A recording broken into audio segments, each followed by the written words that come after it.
сегодняшнего заседания.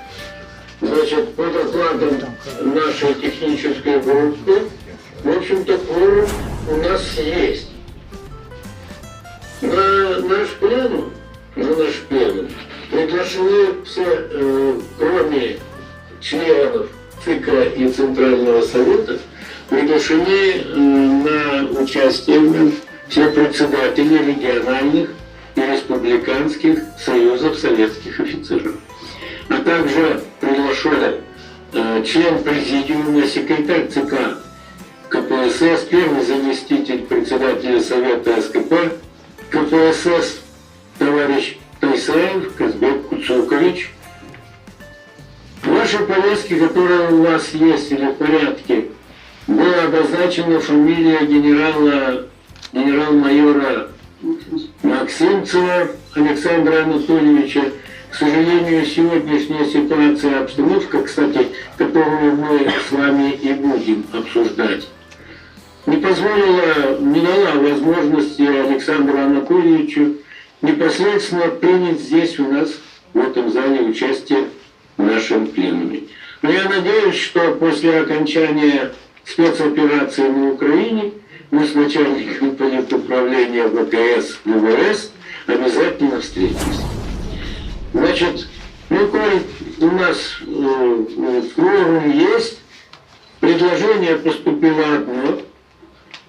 12-й совместный пленум Центрального исполнительного комитета Международного союза советских офицеров и Центрального совета межрегиональной общественной организации Союза советских офицеров Российской Федерации и их контрольных органов объявить открытым. Нет возражений? Нет возражений. Спасибо за поддержку. Прежде чем приступить к работе, разрешите поздравить наших юбиляров. Наверное, в первую очередь, самого активного нашего молодого председателя Татарстанской республиканской организации Союза советских офицеров. Я уже как-то приводил пример насчет Федотова Олега Петровича. Значит, насчет того, что вот молодой да ранний, у нас некоторые по 20-30 лет уже сидят в председателях, а растут в обратную сторону численной их организации. А он начал 2 года назад, по сути, с пустого места, с самого начала, с нуля. Уже сегодня у него за 100 с лишним человек организация. Поэтому решите его поздравить как почетного капитана Федотова Олега Петровича, которому 11 февраля исполнилось 40 лет. Второе – это председатель областной региональной организации Союза советских офицеров Еврейская автономная область, подполковник Федотов, тоже Федотов. Валерий Константинович, которому 1 февраля этого года исполнилось чуть-чуть больше, 60 лет. Поздравляем, Валерий Константинович. И начальнику штаба Владимирской областной организации Союза советских офицеров Сорокину Вячеславу Лазаревичу, капитану, 18 февраля исполнилось 75 лет. Юбиляров мы с вами вместе поздравляем. Желаем им, главное, крепкого здоровья и, самое главное, активного участия в той общественной работе, в тех организациях, которые они возглавляют, которых организуют они внутреннюю работу.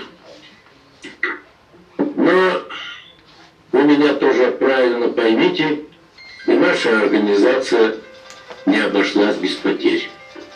К сожалению, мы тоже вынуждены вот сегодня почтить память от нас ушедших нашим боевым товарищам минутой молчания. Я думаю, мы встанем, я назову. Это, значит, ушел от нас председатель Центральной контрольной комиссии Международного союза советских офицеров контр-адмирал Иван Карлович Таторицкий. Ушел из жизни генерал-майор Шорников Вадим Никандрович, генерал-майор МЧС, активный член Московского союза советских офицеров. И капитан первого ранга Кучеров Николай Михайлович, который стоял у истоков и участвовал в первом организационном съезде нашего Международного союза советских офицеров. И все это время числился и активно работал у нас. Это Кучеров Николай Михайлович. Вечная память. Ведь говорят, пока мы помним о них, они среди нас. Так пусть они останутся в памяти наших сердцах.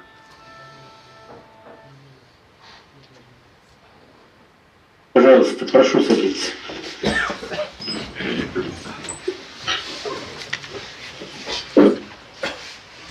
Следующее заседание Центрального исполнительного комитета и Центрального совета с их контрольными органами объявляю открытым.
Прошу садиться. Там освещенку было лучше поднять эти шторы. В полумраке сидим. Политическая обстановка в связи с проведением специальной военной операции на Украине, ужесточение санкционного режима, необходимости активизации работы Организации Международного союза советских офицеров по оказанию помощи Всеукраинскому союзу советских офицеров, Союза советских офицеров Донецкой и Луганской народных республик. Ну, докладчиком буду я, Предусматриваются также целевые выступления. Я их буду называть, их всего у нас 5, но 5-е это разные. Значит, с ними выступят у нас заместитель председателя Березняк Валерий Константинович и, значит, комиссар Вейкашев Петр Федорович. Так, комиссар, кто у нас Еремин где? Нет, и секретарь Мирошниченко Николай Васильевич. Темы у вас есть, потому что я их предварительно рассылал вам к повестке дня. Нам необходимо с вами выработать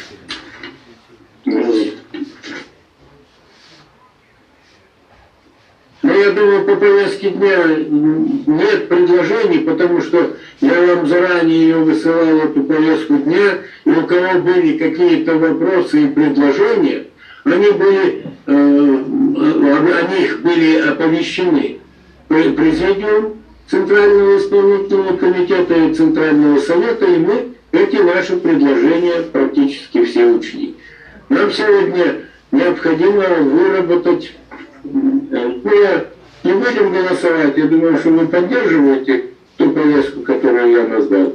Ну, кто за это предложение, прошу тогда голосовать. Так, мы фиксируем это дело. Давайте это голосуйте. Формальность, но мы ее должны соблюсти. Прямая связь, Необходимо регламент, и утвердить регламент нашей работы. В общем-то, по основному докладу я прошу 25 минут. По второму вопросу или по нашим предварительным выступлениям до 10 минут, целевые выступления, выступления в прениях до 7 минут, работу завершить 14:30. Время нас поджимает, поэтому я обращаю внимание каждого выступающего, пожалуйста, следите за регламентом, следите за временем, потому что желающих выступить у нас очень много и поделиться, в общем-то, теми впечатлениями, той работой, которой они на сегодняшний день занимаются. Так, ну давайте, поедем. Хорошо, приступаем к рассмотрению повестки дня. Снова к докладам представляется председатель Центрального исполнительного комитета Международного союза СССР, генерал-лейтенант авиации Демов Геннадий Матвеевич. Можно я, сидя, буду озвучивать доклад? Нет возражений? Нет. Президиума? Конечно. Почему? Потому что тема острая и, в общем-то, заслуживает того, чтобы мы сегодня отнеслись очень внимательно к ее обсуждению. Военно-политическая обстановка в мире продолжает оставаться очень напряженной. На ее состояние влияет несколько факторов, среди которых, в первую очередь, это стремление отдельных государств закрепить за собой роль мирового лидера, установить либо упрочить свое господство в ряде регионов, имеющих исключительную экономическую и военно-стратегическую ценность. Возникновение вооруженных конфликтов и политических противостояний, связанных с борьбой между отдельными государствами, претендующими на региональное господство. Минобороны России осуществляет свою деятельность, исходя из интересов обеспечения национальной безопасности России при реализации немаловажной роли отводится выполнение международных договоров. И надо отдать должное, что наше Министерство обороны четко выполняет эти договоры. И вообще-то Россия по всем экономическим и военно-техническим проблемам исполняет свои договора, и она в этом отношении никому в мире не должна. И такой подход к международному сотрудничеству, я думаю, основывается на необходимости придерживаться принципа многовекторности, потому что односторонние развитие отношений, они никогда никогда не играли на пользу всему миру. Необходимо выстраивать отношения с зарубежными странами многовекторно, как подобает сильному, миролюбивому и ответственному участнику мирового процесса. Действуя при этом прагматично, не через конфронтацию, а через диалог и развитие сотрудничества. Я не могу не остановиться на некоторых обстоятельствах, сложившихся вокруг России, в Европе, да и в мире, в частности, накануне принятия решения Верховным главнокомандующим, президентом Российской Федерации о проведении специальной военной операции по оказанию помощи Донецкой и Луганской народным республикам. Резкое обострение военно-политической обстановки в последние годы наблюдалось на западных, да и восточных рубежах нашей Родины. Россия официально была признана Соединенными Штатами Америки и Великим НАТО врагом. Сформировался зловещий замысел современной войны Запада против русского мира, и в нем Украине отводилась ударная роль.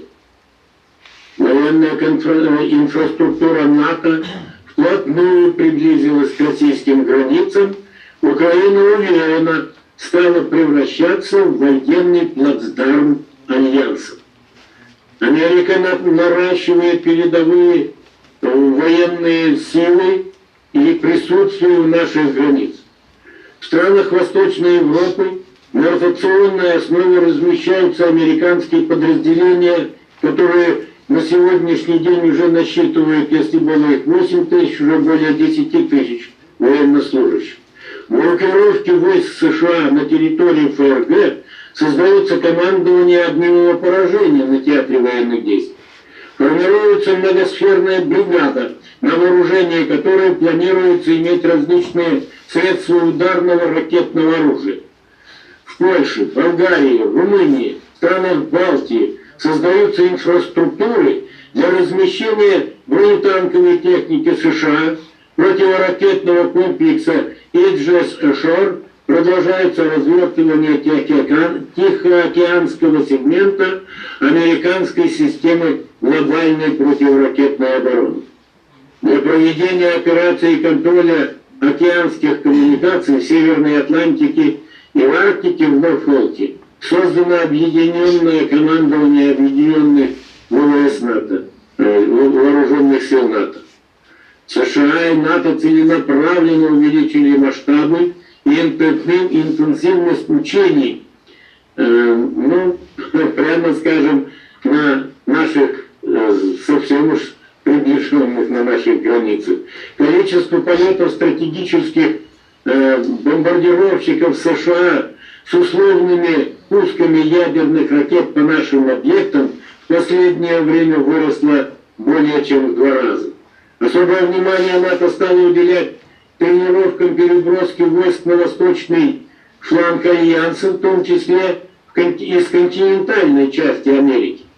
На подобные учения все чаще стали привлекаться воинские подразделения внеблоковых стран, но которые идут к этому блоку. Это Грузия, Молдова, и Украина. Постоянно совершенствуется и система противоракетной обороны, в том числе и ее морская составляющая. В странах Восточной Европы и Прибалтики появляются все новые авиационные районы и пункты управления. Выход США из договора по ПРО, а затем и по сокращению ракет средней и меньшей дальности выбивают последние опоры стратегической стабильности в мире. И мы не можем на это не реагировать. Стремление Североатлантического альянса увлечь украинские вооруженные силы в свою военную деятельность вдохновляло Киев на попытки силовым путем решить проблему Донбасса, да и Крыма в будущем. На территории ДНР и ЛНР, которые подвергались 8 лет практически обстрелу, наносился серьезный материальный, да и людской урон. За это время почти 14 тысяч мирных жителей было убито. 152 ребенка даже вынуждены были сформировать аллею ангелов детских могил. За что? Варварский удар 15 марта, вот это вот недавно ракетные точки по центру Донецка с гибелью мирных жителей. Там 23 человека погибло и в 3 раза больше получили различного ранения. Это в центре города. Ситуация в конце 21 и начала 22 года обострилась огромными поставками оружия и боеприпасов Украине со стороны Америки и всех их союзников. Украина регулярно получает от стран НАТО противотанковые системы, предназначенные для пехоты, разведчиков и боевых инженерных подразделений. С 2018 года в Незалежную поступило 540 ракетных систем и 75 пусковых установок. Вот почему и сегодня так сложно и непросто идет та операция, которая началась 24 февраля. В январе Великобритания передала Украине противотанковый ракетный комплекс Next Generation, значит, стоящий более 38 миллионов долларов. Ну как экспонаты, которые сегодня попадают в руки нашим воинам российской армии, мы уже начали эту технику вживую изучать.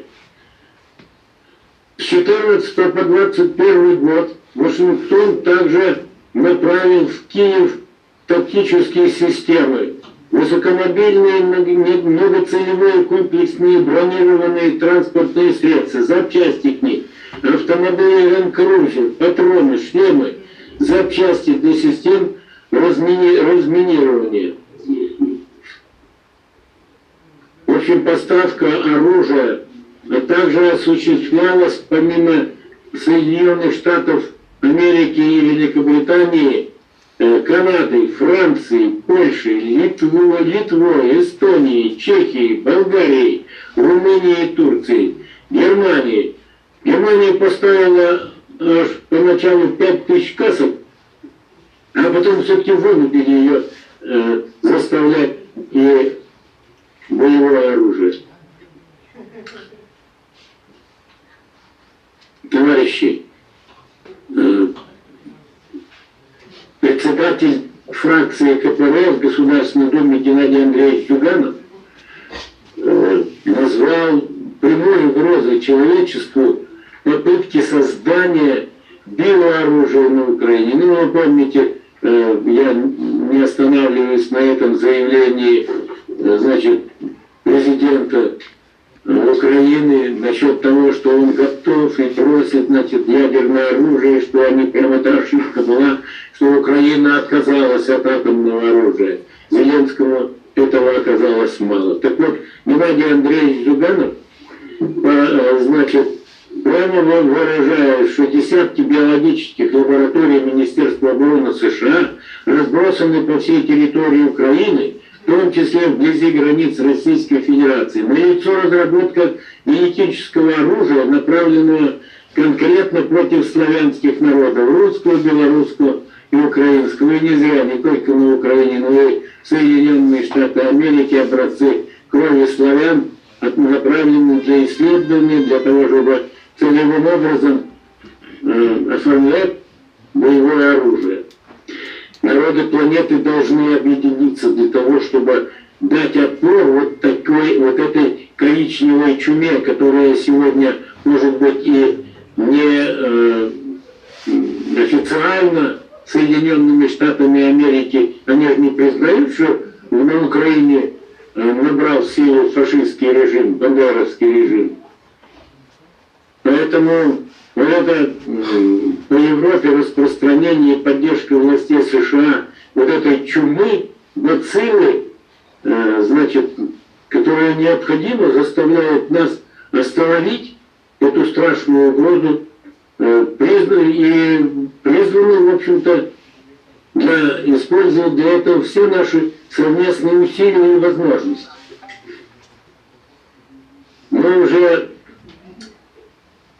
Мы сегодня, как вы видите, сбор я уже назвал опасности, которые нам сегодня грозят. Мы уже проходили, когда не обращали внимания на концентрацию сил фашистской Германии у наших границ в 1941 году. Поэтому я думаю, что и президент наш в своем выступлении конкретно назвал, что второй раз мы такой ошибки не допустим. Мы не имеем права.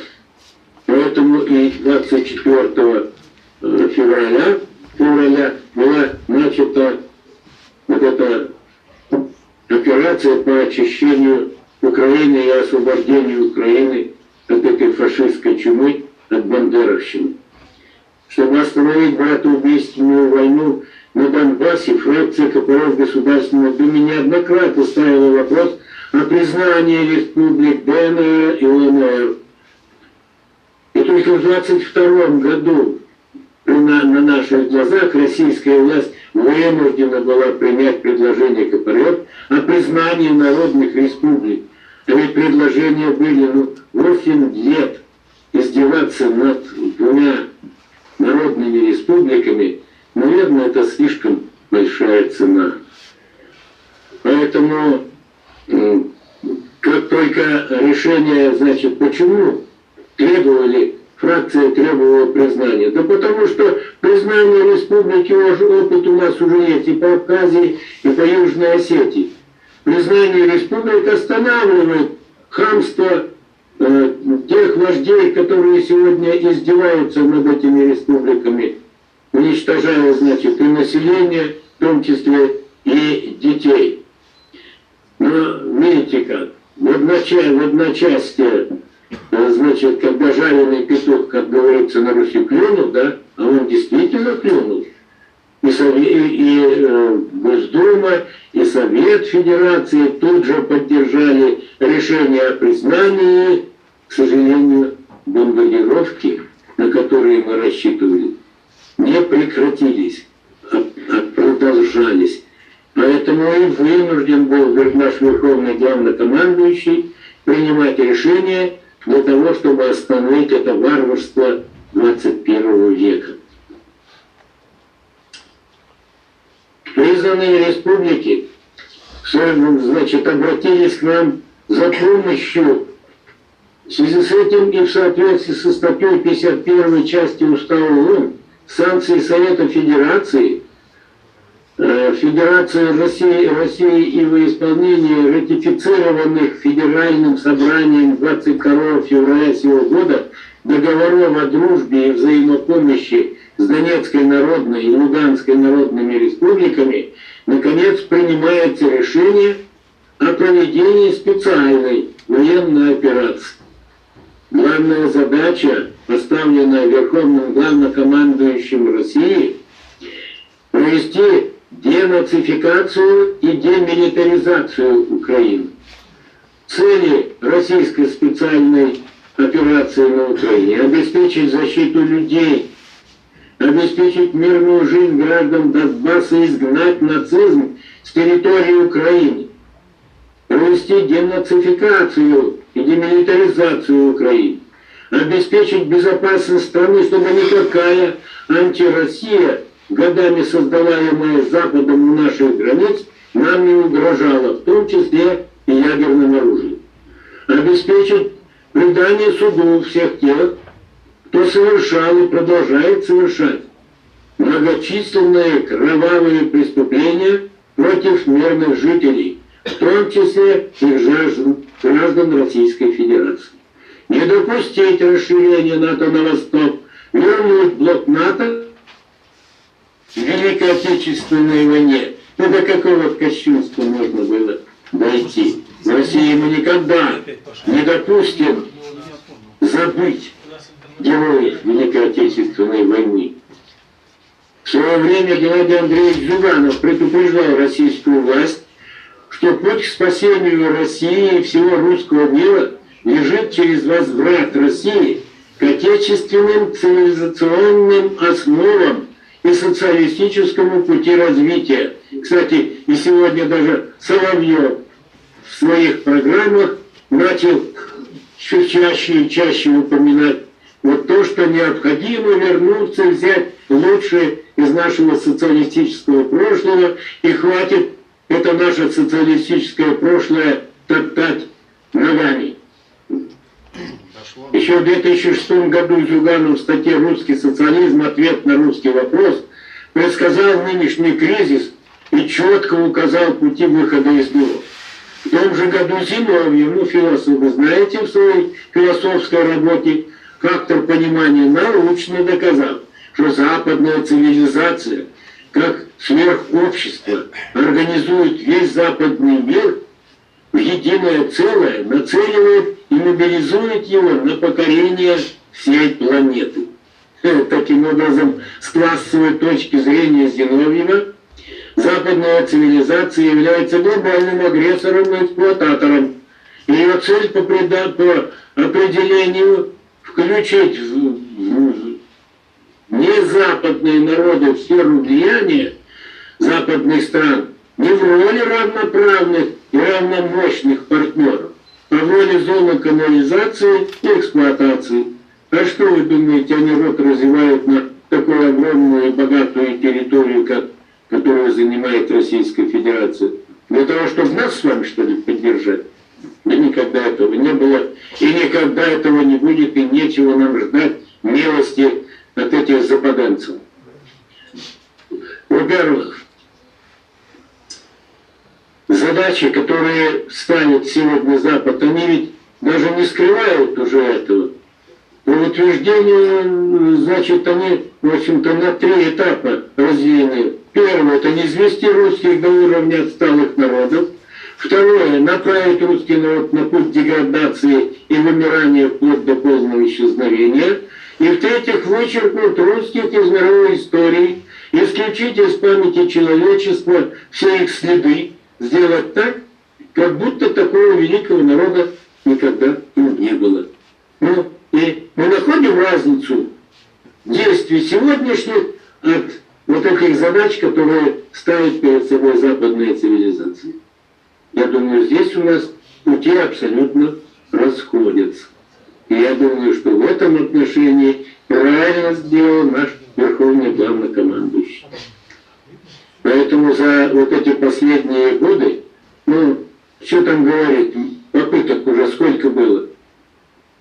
И помните и Наполеона, помните и Гитлера, но почему-то память у наших западных вождей короткая. И буквально проходит 50-100 лет, они возобновляют поход на восток. То, как я уже назвал, Наполеон, то Гитлер, а теперь англосаксы нацелились. Им все мало. В этой связи не могу не процитировать и слова Путина из его выступления. Я думаю, это выступление предостережение тех, кто может захотеть вмешаться извне, кто бы не пытался помешать нам, а тем более создавать угрозы для нашей страны, для нашего народа, должны знать, что ответ России будет незамедлительным и приведет нас к таким последствиям, с которыми вы в своей истории еще никогда не сталкивались. Мы готовы к любому развитию событий. Все необходимые в этой связи решения приняты. Надеюсь, что я буду услышан. И я думаю, что мы с вами являемся свидетелями. И, наверное, сегодня мы, как военные люди, мы горды тем, что наконец-то даже президент и наше Министерство иностранных дел заняло абсолютно четкую и жесткую позицию в отношении действий Соединенных Штатов Америки и ее натовских сателлитов. Сегодняшняя Россия может твердо заявить о своей позиции, которая, значит, в своих действиях может рассчитывать, и объективно может рассчитывать, опереться на объединение всех патриотически настроенных общественных сил, на единство действий всех политических партий, на единство всего русского мира. кризисные моменты Россия, как всегда, сосредоточивается. Помните, да? Это выражение еще с тех царских времен. Объединяется, и ее историческую судьбу уверенно решает наш многонациональный народ, а не какой-то там Запад. Так уж не раз в нашей истории начиналось. Я вам привел эти примеры. Так что хотелось бы вот эту направленность завершить тем, что возрождение России – наша судьбоносная задача. Для победного движения вперед необходима твердая почва под ногами. И наша задача сформировать такую почву, чтобы каждый участник движения уверенно чувствовал себя на всех поворотных пунктах этого маршрута. И, как сказал президент, верю в нашу поддержку, в ту непобедимую силу, которую дает нам наша любовь к Отечеству. И мы эту веру не должны порушить. Второе, я не могу не остановиться на ситуации, которую переживает сегодняшняя наша матушка Русь. Что ж с ней сегодня? Вот я просто коротко хотел бы отметить, что хвастаться-то особо нечем, потому что экономика сегодня России в общем объеме, в мировом объеме занимает аж 1,9%.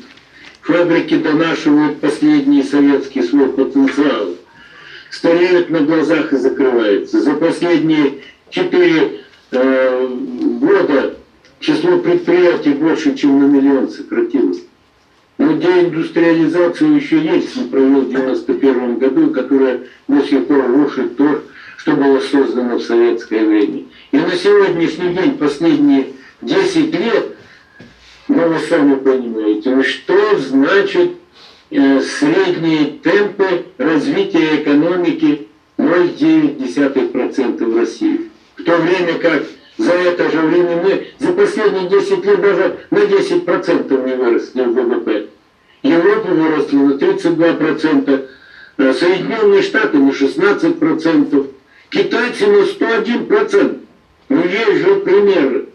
Есть разработки, которые, кстати, разработаны фракцией КПРФ в Государственной Думе по экономическому выходу из той ямы, в которой сегодня находится Россия. Но, к сожалению, для того, чтобы принять их к исполнению, не получается. Но посмотрите сегодняшние санкции.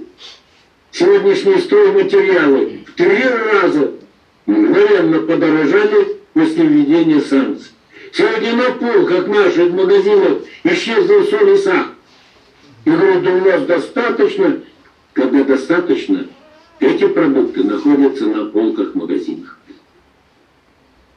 Реальные доходы населения сокращаются ежегодно на 3-4%. Число безработных, значит, только за один прошлый год выросло на 4 миллиона с лишним. Число бедных пополнилось на 1,2 миллиона, и уже на сегодняшний день более 18, ну, под 20 миллионов уже сегодня бедных. Ну вот я говорю, значит, установили прожиточный минимум 12 654 рубля. Но проживите месяц сами и прокормите на эти 12 654 рубля еще и деток мало. Сейчас президент, правда, пытается какую-то найти, это самый выход из положения, то там, то 5 тысяч кинуть, то 10 тысяч кинуть многодетным семьям. Но это не выход из положения. Необходимо кардинально менять экономическую составляющую нашу. Или МРОД, минимальный размер оплаты труда 13 890. Ну не смешите народ. Ну посмотрите, вы же нам все время показываете, значит, западную. Ну посмотрите, какой там МРОД, минимальный размер оплаты труда. И это по данным Росстата. Это государственная служба, которая никогда не подставит того, на кого она работает. И та вынуждена вот эти данные давать и озвучивать, значит, на весь мир. Я уже не первый раз повторяю, что я двумя руками готов проголосовать за те предложения, с которыми выступает в обращениях наш верховный главнокомандующий президент. Двумя руками проголосую за. Ну, посмотрите, как они исполняются. Португалию мы не догнали, не создали 25 миллионов высококвалифицированных рабочих мест, не продвинулись в импортозамещении, не вошли в пятерку лучших экономик мира и в то же время занимаем первое место, отставая в развитии от других стран.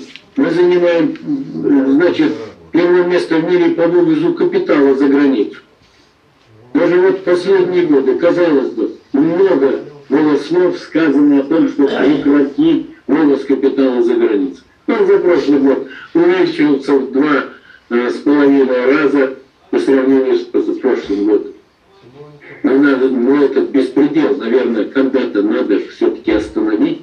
И посмотрите, мы первое место сегодня держим в мире. Нет,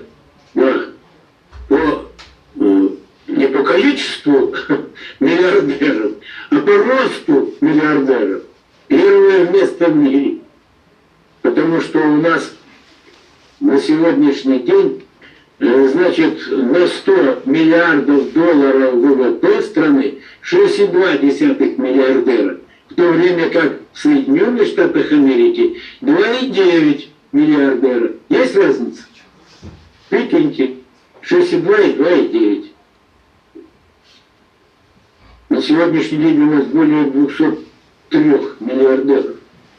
И вы думаете, что они все вот тут в России с этими наворованными деньгами? Да они все за границей, у них семьи там, детки там учатся, и живут там, и сами они там. А здесь двумя руками только загребают то, что можно утащить туда, за границу. Третье. Россия занимает первое место в мире по вывозу капитала за границу. Я уже приводил пример, что я здесь хочу последние мишустинские прибавки. Помните, в прошлом году он сказал, что мы гражданам среднего класса, любого класса разрешаем приобретать за валюту, за доллары, значит, облигации, иностранные облигации. И буквально за 1,5 года 10,2 миллиарда долларов уплыло из России вот из тех пустых карманов, понимаешь, наших жителей вот туда, вот в ту самую американскую, значит, копилку,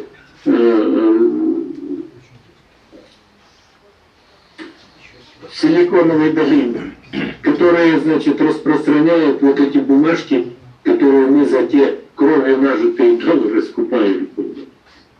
Следующее, что в результате мы занимаем первое место по убыли, это самое страшное, по убыли населения. Мы никак не остановим в этом плане деградацию и убыль населения. А это самое опасное направление, потому что не исправим эту ситуацию, ничего хорошего будущее нам не вещает.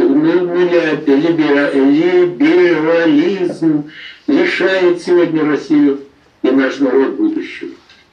Пора вот эту либерализацию прекратить. Но, к сожалению, не хватает у нашей власти ни сил, ни воли, ни энергии. Да и с Украиной этот вопрос был бы намного легче и проще решен в 2014 году, когда только назревало. Но вот эти Зурабовы и прочие, которые, так сказать, курировали, послами были на этой Украине, Черномырдин, Зурабов, упустили эту ситуацию. А сегодня и Украина уже совсем другая. Уже 2 поколения молодежи выросло уже на идеологию бандеровщины, фашизма.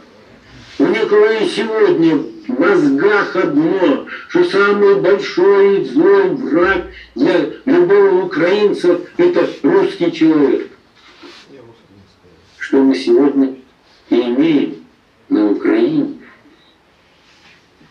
Во-вторых, ее уже настолько напичкали вот этим, я уже называл вам, да, вооружением, что мы сегодня не успеваем изучать эти навалы, которые попадают, так сказать, в виде трофеев нашим войскам.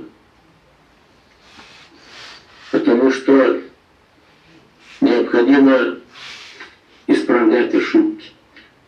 Я думаю, что вот эта спецоперация – это одно из направлений исправить ошибки. Потому что потеря дружбы с бывшими нашими советскими республиками, я уже не беру в учет Прибалтийские республики, это потерянный кусок. Но Средняя Азия, Белоруссия, Украина, Молдова, Грузия, Армения. Вот, очнитесь, товарищи руководители. Возьмите на себя эту миссию, объединить. Только когда мы едины, мы непобедимы. Мы можем выдержать вот этот натиск и либерализма, и пятой колонны. Кого хочешь, если мы едины и объединены. И это единство у нас скреплялось и будет скрепляться. Завершаю. Я так и знал, что вы обязательно меня остановите, товарищ секретарь. Так, ладно, я хотел бы... Ладно, это вы прочитаете. Я действительно в онлайн-конференции не хочу занимать. Я просто несколько слов хотел бы сказать о том, что не все так плохо в нашей области, в наших союзах советских офицеров. Я хотел бы еще раз подчеркнуть, что многие организации, значит, наши действуют очень активно, в том числе. Наша главная задача была и есть, значит, привлекать тех верных нашим социалистическим, советским устоям, советскому образу жизни в наши ряды. Нам необходимо увеличить, значит, влияние свое непосредственно в школах и в образовательных учреждениях. То есть туда, где закладывается будущее нашей Родины. И это наша одна из ведущих основных задач. Потому что если не мы, то кто? Никто вместо нас. Поэтому хороший пример вот решения этих задач показывает Южный военный округ. В том числе и не только в работе с молодежью, но и по оказанию материальной, гуманитарной помощи Донецкой, Луганской народным республикам, потому что у них постоянно действует тот самый гуманитарный, и мы согласовываем это. И на сегодняшний день и Челябинск, значит, уже готов поставить, и Новосибирск медикаменты готов поставить, значит, через наши союзы советских офицеров. Мы сейчас ищем. И Центральный комитет Компартии Российской Федерации уже около сотни, значит, конвоев гуманитарной помощи отправил в эти две республики. А сегодня, наверное, нам всем надо на этом тоже сосредоточить усилия и оказывать посильную помощь для того, чтобы восстановить эти две признанные республики и в целом всю Украину. Жалко же, братья. Поэтому мы не можем здесь оставаться в стороне. Восточный военный округ, который возглавляет Гершуков Владимир Витальевич. Московское областное отделение, которое возглавляет полковник Сергеев Валерий Николаевич. Но я уже назвал Челябинский, Татарстанский, Оренбургский, Калининградский, Воронежский, Орловский, да и ряд других региональных отделений Союза советских офицеров, которые действительно сегодня являются примером в выполнении наших уставных положений, которые записаны и приписаны для действий нам непосредственно с нашим народом. Чем активнее и принципиальнее и влиятельнее будут наши организации, тем больше будет надежда тому, что мы избавим Россию от той либеральной власти, от той пятой колонны, которая сегодня в России действует. Я вам серьезно говорю, если главнокомандующий, президент России не справится с этой пятой колонной, с этим «Эхо Москвы», там целый ряд таких организаций, которые и не скрывают того, что они смотрят только на Запад и готовы только западные ценности внедрять в нашу с вами жизнь. Мы против этого. Мы отдельная, мы своя цивилизация. И на нас смотрят только как на живца, понимаешь, которого можно проглотить, разделить, и за счет которого можно обогатиться. Я желаю вам всем уверенного шага, уверенной поступи в будущее, в достижении наших уставных целей, в том, чтобы мы в этом плане уверенно себя чувствовали. А наша уверенность должна передаваться и тем, с кем мы работаем непосредственно на местах. Спасибо вам за внимание. Будьте здоровы, тверже шаг вперед к победе. И все равно будет за нами. Доклад закончен.